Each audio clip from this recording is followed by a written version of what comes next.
बिस्मिल्लाहिर्रहमानिर्रहीम। अस्सलाम वालेकुम। मज़ीद ऐसी वीडियो देखने के लिए हमारे चैनल को सब्सक्राइब करें। सुहेब बिन सनान रूमी रज़ी अल्लाह ताला अन्हु से रिवायत है कि रसूल अल्लाह सल्लल्लाहु अलैहि वसल्लम ने फरमाया, तुमसे पहले एक बादशाह था जिसके पास एक जादूगर था। जब वो जादूगर बूढ़ा हो गया तो इसने बादशाह से कहा कि अब मैं बूढ़ा हो गया हूँ तो आप मेरे साथ एक लड़के को भेज दें ताकि मैं इसे जादू सिखा सकूं। तो बादशाह ने एक लड़का जादू सीखने के लिए जादूगर के पास भेज दिया। जब वो लड़का चला तो इसके रास्ते में एक राहब था। तो वो लड़का इस राहब के पास बैठा और इसकी बातें सुनने लगा जो कि इसे पसंद आईं। फिर जब भी वो जादूगर के पास आता और राहब के पास से गुजरता तो इसके पास बैठता और इसकी बातें सुनता। और जब वो लड़का जादूगर के पास आता तो वो जादूगर इस लड़के को देर से आने की वजह से मारता। तो इस लड़के ने इसकी शिकायत राहब से की। तो राहब ने कहा कि अगर तुझे जादूगर से डर हो तो कह दिया कर कि मुझे मेरे घर वालों ने रोक लिया था, और जब तुझे घर वालों से डर हो तो कह दिया कर कि मुझे जादूगर ने रोक लिया था। इसी दौरान एक बहुत बड़े दरिंदे ने लोगों का रास्ता रोक लिया। जब लड़का इस तरफ आया तो इसने कहा, मैं आज जानना चाहता हूँ कि जादूगर अफजल है या राहब अफजल है। इसने एक पत्थर लिया और कहा, इलाही, अगर राहब का तरीका तुझे जादूगर के तरीके से ज़्यादा पसंद हो तो इस जानवर को कत्ल कर ताकि लोग गुजर जाएं। फिर लड़के ने इस जानवर को पत्थर से मारा तो वो जानवर मार गया और लोग गुजरने लगे।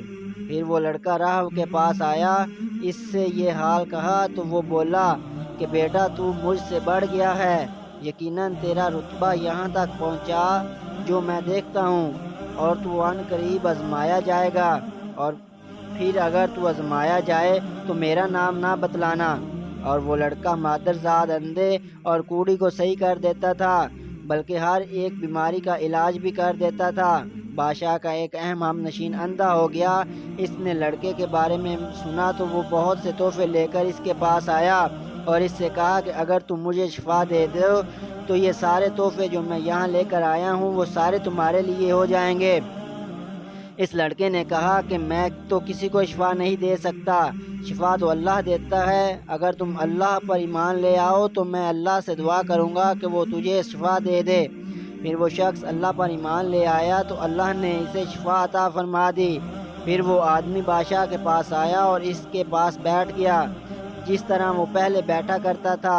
बादशाह ने इससे कहा कि किसने तुझे तेरी बिनाई वापस लौटा दी। इसने कहा, मेरे रब ने। इसने कहा कि क्या मेरे अलावा तेरा और कोई रब भी है? इसने कहा, मेरा और तेरा रब अल्लाह है। फिर बादशाह ने इसको पकड़कर इसे अजाब देने लगा तो इसने बादशाह को लड़के के बारे में बता दिया।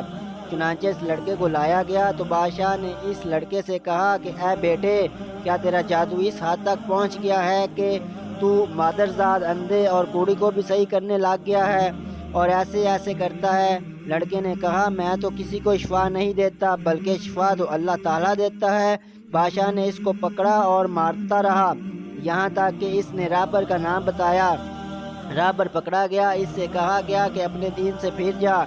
इसके ना मानने पर बादशाह ने आरा मंगवाकर इसके सर की मांग पर रखवाया और इसे चीर कर 2 टुकड़े करवा दिया। फिर बादशाह के हमनशीन को लाया गया और इससे भी कहा गया कि तू अपने मज़हब से फिर जा। इसने भी इनकार कर दिया। बादशाह ने आरा मंगवाकर इसके भी सर की मांग पर रखवा दिया और इसे चिरवा कर 2 टुकड़े कर दिया। फिर इस लड़के को बुलवाया गया तो वो आया तो इससे भी यही कहा गया कि अपने मज़हब से फिर जा। इससे भी इनकार कर दिया। तो बादशाह ने इस लड़के को अपने कुछ साथियों के हवाले करके कहा, इसे फलां पहाड़ पर ले जाओ और इसे इस पहाड़ की चोटी पर चढ़ाओ। अगर ये अपने मज़हब से फिर जाए तो इसे छोड़ देना, और अगर इनकार कर दे तो इसे पहाड़ की चोटी से नीचे फेंक देना। चुनांचे बादशाह के साथ इस लड़के को पहाड़ की चोटी पर ले गए तो इस लड़के ने कहा, ऐ अल्लाह, तू मुझे इनसे काफ़ी है, जिस तरह तू चाहे मुझे इनसे बचा ले। इस पहाड़ पर फौरन एक जंजला आया जिससे बादशाह के वो सारे साथी गिर गए और वो लड़का चलते हुए बादशाह की तरफ आ गया।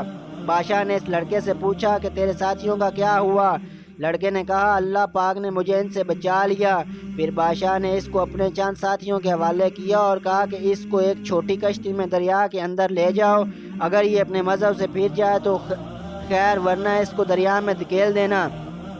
वो लोग इसको ले गए। लड़के ने कहा कि ऐ अल्लाह, तू जिस तरह चाहे मुझे इनसे बचा ले। پھر وہ کشتی بادشاہ کے ان ساتھیوں سمیت الٹ گئی اور وہ سارے کے سارے غرق ہو گئے، اور وہ لڑکا چلتے ہوئے بادشاہ کی طرف آ گیا۔ بادشاہ نے اس لڑکے سے کہا، تیرے ساتھیوں کا کیا ہوا؟ اس نے کہا، اللہ نے مجھے ان سے بچا لیا ہے۔ پھر اس لڑکے نے بادشاہ سے کہا کہ تو مجھے اس وقت تک نہ مار سکے گا جب تک جو طریقہ میں نہ بتلاؤں وہ نہ کرے۔ بادشاہ نے کہا کہ وہ کیا ہے؟ اس لڑکے نے کہا کہ سارے لوگوں کو ایک میدان میں اکٹھا کرو اور مجھے سولی کے تختے پر لٹکا، پھر میرے ترکش سے ایک تیر کو پکڑ، پھر اس تیر کمان کو وسط میں رکھو اور پھر کہو، اس اللہ کے نام سے جو اس لڑکے کا رب ہے، پھر مجھے تیر مارو۔ اگر تم اس طرح کرو تو مجھے قتل کر سکتے ہو۔ پھر بادشاہ نے لوگوں کو ایک میدان میں اکٹھا کیا اور اس لڑکے کو سولی کے تختے پر لٹکا دیا، پھر اس کے ترکش میں سے ایک تیر لیا، پھر اس تیر کو کمان کے بیچ میں رکھ کر کہا ہے، اس اللہ کے نام سے جو اس لڑکے کا رب ہے۔ پھر وہ تیر اس لڑکے کو مارا تو وہ تیر اس لڑکے کی کنپٹی پر جا گھسا، تو لڑکے نے اپنا ہاتھ تیر لگنے والی جگہ پر رکھا اور مر گیا۔ تو سب لوگوں نے کہا، ہم اس لڑکے کے رب پر ایمان لائے، ہم اس لڑکے کے رب پر ایمان لائے، ہم اس لڑکے کے رب پر ایمان لائے۔ بادشاہ آیا اور اس سے کہا گیا کہ جس سے تو ڈرتا تھا وہی ہوا، یعنی لوگ ایمان لے آئے۔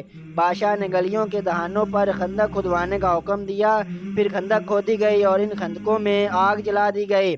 بادشاہ نے کہا، جو شخص اس لڑکے کے دین سے نہ پھرے اسے ان خندقوں میں دھکیل دو، یا اس سے کہا جائے کہ ان خندقوں میں داخل ہو۔ لوگوں نے ایسا ہی کیا، یہاں تک کہ ایک عورت آئی جس کے ساتھ اس کا بچہ بھی تھا۔ وہ عورت آگ میں گرنے سے جھجکی، پیچھے ہٹی تو بچے نے کہا، اے امی جان صبر کرو کیونکہ تو حق پر ہے۔